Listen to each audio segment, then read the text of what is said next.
आप जैसा कोई मेरी जिंदगी में आए बॉलीवुड के मशहूर अभिनेता और निर्देशक फिरोज खान की फिल्म कुर्बानी की अपार सफलता के पीछे इसके गानों का बहुत बड़ा योगदान है। विशेषकर नाजिया हसन का गाना आप जैसा कोई मेरी जिंदगी में आए तो बात बन जाए तो हर वह व्यक्ति आज भी गुनगुनाते हैं जिसने उस समय यह मूवी देखी थी। पर इस गाने की गे का नाजिया हसन की जिंदगी में कोई ऐसा व्यक्ति नहीं आया जिसे उनकी जिंदगी वास्तव में बेहतर बना देता और जो उनके दुखों को दूर कर पाता, बल्कि हुआ बिल्कुल इसके विपरीत। उन्हें एक ऐसा जीवन साथी मिला जिसने उनकी जिंदगी नरक बना दी और वे उसके दलदल से ताउम्र नहीं निकल सके। अपने छोटे से उम्र के पड़ाव में इस पॉप सिंगर को कैंसर जैसी बीमारी का सामना करना पड़ा और मौत से पहले उन्हें जिंदगी के वह खतरनाक पल देखे जिनकी कल्पना करना भी मुश्किल था। महज 15 साल की उम्र में बॉलीवुड के बड़े तारा के साथ काम करने का मौका उनके टैलेंट ने ही दिया था, पर महज 35 साल की उम्र में इस खूबसूरत और प्रतिभाशाली गायक की दर्दनाक मौत हो गई। नाजिया हसन को न सिर्फ अपनी मौत से पहले दर्दनाक सफर से गुजरना पड़ा था जिसकी कल्पना भी हम नहीं कर सकते, बल्कि उनकी जिंदगी का दर्दनाक सफर उनके जाने के बाद भी खत्म नहीं हुआ, क्योंकि उनकी लाश भी 5 महीने तक तड़पती रही। दोस्तों, क्राइम की दुनिया की आज की कहानी बेहद खास है और यह एक बेहद दर्द भरी कहानी है पाकिस्तान की पॉप सिंगर नाजिया हसन की, जिन्होंने महज 15 साल की उम्र में कई गाने गाए जो न सिर्फ भारत में बल्कि दुनिया के कई देशों में बेहद पसंद किए गए। इस सिंगर ने इतने कम सालों में बॉलीवुड में काम किया और खुद की पहचान बनाई। फिर उन्होंने एक के बाद एक कई म्यूजिक एल्बम लॉन्च किए और विश्व के कई प्रसिद्ध अवार्ड अपने नाम किए। लेकिन वीडियो शुरू करने से पहले आप हमारे चैनल को जरूर सब्सक्राइब कर लें और इस वीडियो को लाइक भी करें। दीवाने डिस्को दीवाने 1981 में इस गाने के आते ही भारत में म्यूजिक का ट्रेंड बदल गया और देखते ही देखते इस गाने ने केवल भारत और पाकिस्तान में ही नहीं बल्कि अन्य देशों में भी काफी सुर्खियां बटोरी। पर क्या आपको पता है, डिस्को दीवाने गाने की उस मासूम आवाज का नाम आप में से कई लोगों को नहीं पता होगा। इस गाने को गाने वाली कोई भारतीय सिंगर नहीं बल्कि पाकिस्तान की पॉप सिंगर नाजिया हसन थीं। पाकिस्तान की इस पॉप सिंगर ने पाकिस्तान के साथ बॉलीवुड में भी पॉप सिंगिंग का नया ट्रेंड सेट किया। लोग कारों में नाजिया के गाने बजाने लगे और नाजिया के गाने आज भी कई लोगों को प्रिय हैं, जो हम सभी के मन में जोश और उमंग भर देते हैं।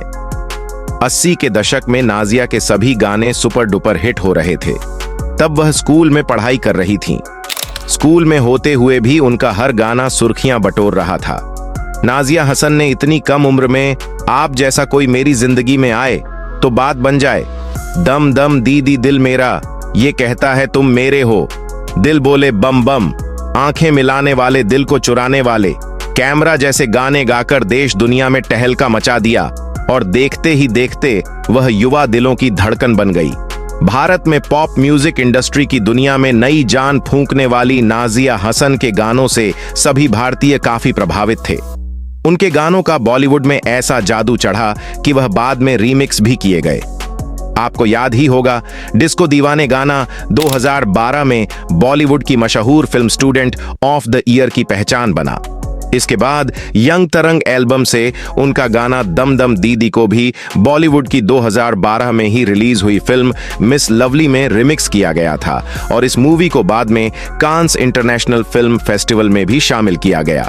हसन का जन्म 3 अप्रैल 1965 को कराची, पाकिस्तान में एक सोशल वर्कर और पिता बशीर हसन, एक प्रसिद्ध बिजनेसमैन के घर हुआ था।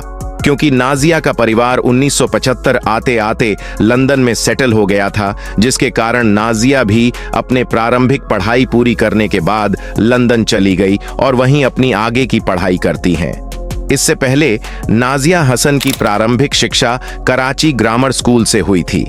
नाजिया हसन ने रिचर्ड अमेरिकन यूनिवर्सिटी लंदन से इकोनॉमिक्स में ग्रेजुएट और लंदन यूनिवर्सिटी से डॉ का कोर्स किया था।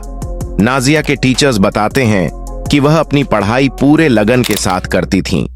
पढ़ाई के साथ साथ वह अपनी सिंगिंग हॉबी को भी साथ साथ फॉलो करती थीं और दोनों काम पूरी परफेक्शन के साथ करती थीं।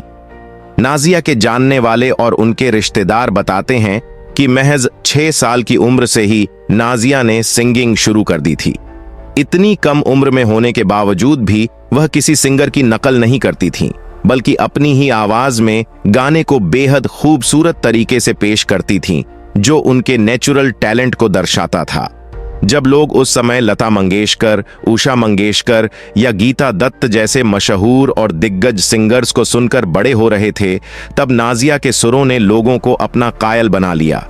नाजिया के जानने वाले उनके गानों को सुनकर यह समझ गए थे कि यह छोटी सी बच्ची सिंगिंग के क्षेत्र में बड़ा नाम कमाएगी।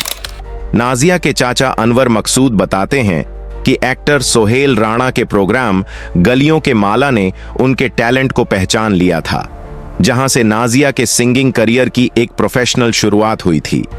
अनवर फेशियल से खुद भी एक म्यूजिक कलाकार थे, इस कारण वे उनके टैलेंट को अच्छी तरह से पहचानते थे। नाजिया के चाचा बताते हैं कि मैंने उसे 4 साल की उम्र में ही पहचान लिया था कि उसे म्यूजिक के क्षेत्र में काफी आगे जाना है।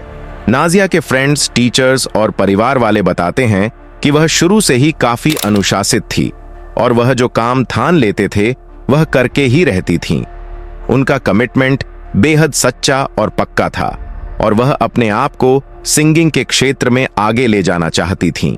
हालांकि कच्ची उम्र में गाना गाने के कारण नाजिया हसन को सिंगिंग के साथ साथ अपनी पढ़ाई मैनेज करना काफी मुश्किल हो रहा था, लेकिन नाजिया ने पढ़ाई के साथ साथ अपने सिंगिंग के शौक को पूरा करने के लिए दिन रात कड़ी मेहनत की। नाजिया हसन अपने घर में सबसे बड़ी थीं। उनके भाई जो है भाषण भी नाजिया के साथ सिंगिंग किया करते थे, जो नाजिया से उम्र में 2 साल छोटे थे। उनकी छोटी बहन जरा हसन भी अपने बड़े भाई और बहन के पद चिन्हों पर चली और सिंगिंग के रास्ते को अपनाया। नाजिया और जो है भाषण की जोड़ी कमाल की थी और लोग इन दोनों को साथ में गाना गाते हुए देखना पसंद करते थे। नाजिया की आवाज को पहचान देने का श्रेय भारतीय फिल्म निर्माता और अभिनेता फिरोज खान को जाता है, क्योंकि नाजिया ने अपना पहला गाना फिरोज खान की मूवी कुर्बानी में गाया था, जो 1980 में रिलीज हुई थी। इस मूवी में काम करने के बाद उनकी पहचान बुलंदियों तक पहुंची। नाजिया के फिल्म कुर्बानी में काम करने की कहानी बेहद दिलचस्प है। दरअसल एक बार जब फिरोज खान लंदन की एक पार्टी में गए थे, तब उन्होंने नाजिया को गाते हुए देखा था और वह काफी प्रभावित हुए थे। इसके बाद फिरोज खान ने नाजिया को अपने बॉलीवुड फिल्म कुर्बानी में गाने का मौका दिया। उस वक्त नाजिया 15 साल की थीं और लंदन के एक स्कूल में अपनी पढ़ाई पूरी कर रही थीं। नाजिया ने बॉलीवुड मूवी कुर्बानी में गाना आप जैसा कोई मेरी जिंदगी में आए गाया था। फिल्म के रिलीज होने के तुरंत बाद ही यह गाना बहुत ही पॉपुलर हो गया और नाजिया की दीवानगी भारत सहित सभी बॉलीवुड फैंस में काफी बढ़ गई और उनके गानों की हर जगह डिमांड होने लगी। नाजिया हसन को आप जैसा कोई मेरी जिंदगी में आए गाने से शोहरत मिलने के बाद उन्होंने अपना अगला कदम म्यूजिक इंडस्ट्री में रखा। बाद में नाजिया ने बॉलीवुड के कुछ मशहूर म्यूजिक डायरेक्टर्स से भी गाने गाए, जैसे कि बप्पी लहरी के साथ गाना जिंदगी की राहों में और कल्याण जी आनंद जी के साथ गाना मुझे तुमसे मोहब्बत है। इसके बाद नाजिया ने एक के बाद एक कई पॉप एल्बम्स निकाले। नाजिया हसन का जीवन काफी कठिनाइयों से भरा हुआ था। वह अपनी सिंगिंग के शौक को पूरा करने के बाद भी खुद को हमेशा इंसानियत की दिशा में काम करने के लिए प्रेरित करती थीं। उन्हें कभी भी किसी प्रकार की कोई परेशानी या गम खुद से दूर नहीं होने दी। चाहे वह छोटी हो या बड़ी हो, वह हमेशा इसे फेस करती थीं और अपनी कला के प्रति ईमानदार रहती थीं। हमेशा कड़ी मेहनत करने वाली नाजिया हसन को फिरोज खान के साथ काम करने के बाद इंडस्ट्री में एक बड़ा नाम मिला। नाजिया हसन ने बॉलीवुड को अपनी आवाज दी और भारतीयों के दिलों में अपनी एक खास जगह बनाई। वह एक प्रैक्टिकल और बहादुर सिंगर थीं, जिनका जीवन एक प्रेरणा बनकर हमारे सामने आया। अगर आपको हमारी मेहनत पसंद आई हो तो इस कहानी को शेयर करें और द क्राइम डायरी चैनल को सब्सक्राइब करना न भूलें।